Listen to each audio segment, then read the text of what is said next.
മലയാള സിനിമയുടെ മാത്രമായിരുന്നില്ല, മലയാള സിനിമാ പ്രേക്ഷകരുടെ ആകെ അമ്മയായിരുന്നു കവിയൂർ പൊന്നമ്മ.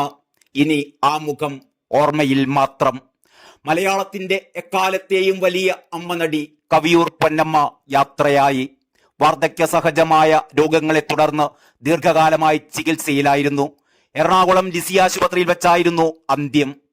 20-ാം വയസ്സിൽ സത്യന്റെയും മധുവിന്റെയും അമ്മയായി വേഷമിട്ട് എല്ലാവരെയും അത്ഭുതപ്പെടുത്തിയ പ്രകടനം കാഴ്ചവെച്ച പൊന്നമ്മ സിനിമയിലെ അവസാന നാളുകൾ വരെയും ഏറ്റവും തന്മയത്വത്തോടെ അമ്മ വേഷങ്ങൾ അവതരിപ്പിച്ചു.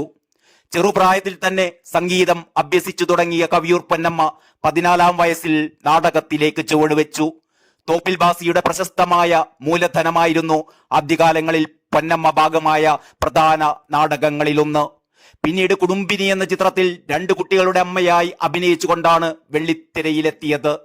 1960-കൾ മുതൽ 2022 വരെയുള്ള അരനൂറ്റാണ്ട് കാലത്തോളം സിനിമയിൽ നിറഞ്ഞു നിന്നിരുന്ന പൊന്നമ്മ 4 സംസ്ഥാന ചലച്ചിത്ര അവാർഡുകളടക്കം നിരവധി പുരസ്കാരങ്ങൾ സ്വന്തമാക്കിയിട്ടുണ്ട്.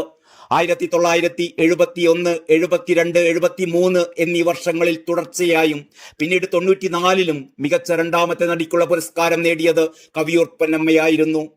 400-ലേറെ ചിത്രങ്ങളിലാണ് കവിയൂർ പൊന്നമ്മ അഭിനയിച്ചത്. സ്ക്രീനിൽ മലയാളികൾ ഏറ്റവും കൂടുതൽ ആഘോഷിച്ച അമ്മ മകൻ കൂട്ടുകെട്ട് മോഹൻലാൽ കവിയൂർ പൊന്നമ്മ കോംബോ ആയിരുന്നു. കിരീടത്തിലും ചെങ്കോലിലും നമുക്ക് പാർക്കാൻ മുന്തിരിത്തോപ്പുകളിലുമൊക്കെ തുടങ്ങി നിരവധി ചിത്രങ്ങളിൽ വ്യത്യസ്തമായ അമ്മ വേഷങ്ങളിൽ മോഹൻലാലിനൊപ്പം കവിയൂർ പൊന്നമ്മയും എത്തി. മലയാളത്തിൽ ഒരു കാലഘട്ടത്തിന് ശേഷം നിത്യജീവിതത്തിന്റെ ഭാഗമെന്ന നിലയിൽ കളിയായും കാര്യമായും ഉപയോഗിക്കുന്ന ഉണ്ണി വന്നോ എന്ന ചോദ്യത്തിന്റെ മുഖമായതും കവിയൂർ പൊന്നമ്മയാണ്. ഹിസ് ഹൈനസ് അബ്ദുള്ളയിലെ ആ ചിത്തഭ്രമം ബാധിച്ച തമ്പുരാട്ടിയെ മലയാളികൾക്ക് മറക്കാനാകില്ല ഒരിക്കലും. മമ്മൂട്ടിക്കൊപ്പവും അമ്മ വേഷങ്ങളിൽ കവിയൂർ പൊന്നമ്മ എത്തിയിരുന്നു നിരവധി ചിത്രങ്ങളിൽ. പൊന്നമ്മയുടെ കരിയറിലെ ഏറ്റവും മികച്ച പെർഫോമൻസുകളിൽ ഒന്നായിരുന്നു തനിയാവർത്തനത്തിൽ മമ്മൂട്ടി അവതരിപ്പിച്ച ബാലൻ മാഷിന് വിഷമൊഴിച്ച ചോറുരുട്ടി നൽകുന്ന ആ രംഗം. ഏറ്റവും ഒടുവിൽ ആണും പെണ്ണും എന്ന ആന്തോളജിയിൽ ആഷിഖ് കപൂരുക്കിയ റാണിയിൽ ഇതുവരെ കാണാത്ത കവിയൂർ പൊന്നമ്മയായിരുന്നു മലയാളികൾ കണ്ടത്. സ്ഥിരം അമ്മ വേഷങ്ങളിൽ നിന്ന് മാറി നിഗൂഢമായ പൊട്ടിച്ചിരിയുമായി എത്തിയ കഥാപാത്രം കവിയൂർ പൊന്നമ്മയെ മലയാള സിനിമ അമ്മ വേഷങ്ങളിലേക്കായി ചുരുക്കരുതായിരുന്നു എന്ന അഭിപ്രായങ്ങളിലേക്ക് വരെ ഉയർത്തി.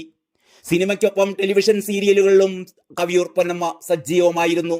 മാത്രമല്ല സിനിമാ നാടക പിന്നണി ഗാനരംഗത്തും പൊന്നമ്മ കഴിവ് തെളിയിച്ചിട്ടുണ്ട്. നിർമ്മാതാവായ മണിസ്വാമിയെയായിരുന്നു കവിയൂർ പൊന്നമ്മ വിവാഹം കഴിച്ചത്. 2011-ൽ മണിസ്വാമി അന്തരിച്ചു. മകൾ ബിന്ദു അമേരിക്കയിലാണ് താമസിക്കുന്നത്. കവിയൂർ പൊന്നമ്മയുടെ ഓർമ്മകൾക്കു മുമ്പിൽ പ്രണാമമർപ്പിച്ചുകൊണ്ട് നിർത്തട്ടെ.